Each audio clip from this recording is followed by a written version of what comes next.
Donc, on cherche encore une fois l'équation ici. Là, pour s'aider, ce que je vous conseille de faire, c'est un petit plan cartésien. On va commencer par faire un croquis de la fonction. Donc, on sait premièrement que l'asymptote, c'est x égale moins 2. Donc, ça, c'est x égale moins 2. Et je sais qu'elle va passer par les points moins 3. Là, je vois que mon graphique, je l'ai peut-être mal fait. Là. Je vais juste tasser ça ici, un petit peu comme ça. Comme ça ici. Je vais avoir plus de place. Parce qu'on nous dit qu'elle passe par le point moins 3, donc ici, moins 2 à peu près.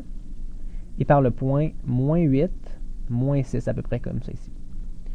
Donc, en connaissant le graphique de la fonction de base, on sait qu'elle va ressembler à peu près à ça, la fonction logarithmique.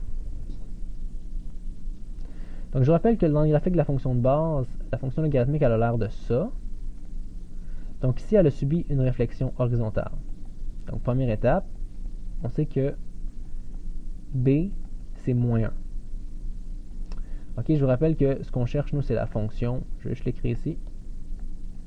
Nous, on cherche f de x égale a fois log en base c de plus ou moins x moins h plus k. On sait que b, c'est moins 1. Donc, on a f de x égale a fois log en base c de moins x moins h plus k.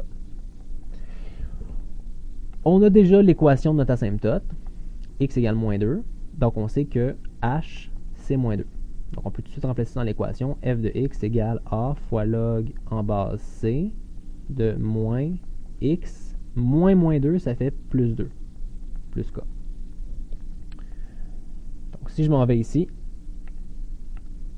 quand je remplace ça dans l'équation, on a l'équation. Maintenant, on va remplacer nos deux points. On a les deux points, moins 3, moins 2 et moins 8, moins 6. Donc, si je le remplace, ça fait moins 2, je remplace le y par moins 2, égale a fois log en base c de moins, je remplace le x qui est moins 3 plus 2, plus k.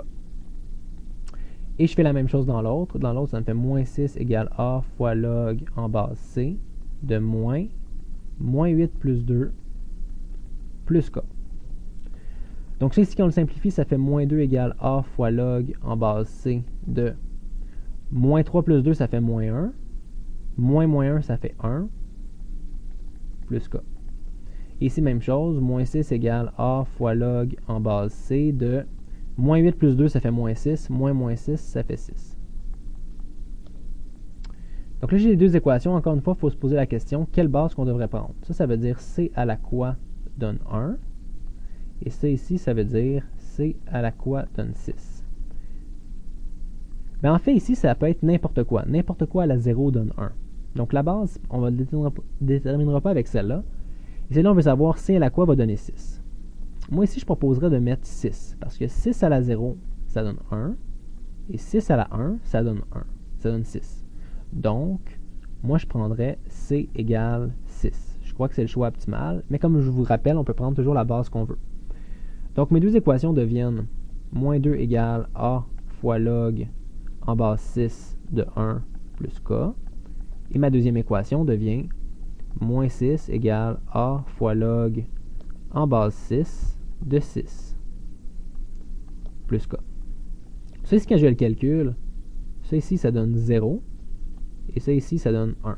Donc, ça fait moins 2 égale a fois 0. Il reste juste k.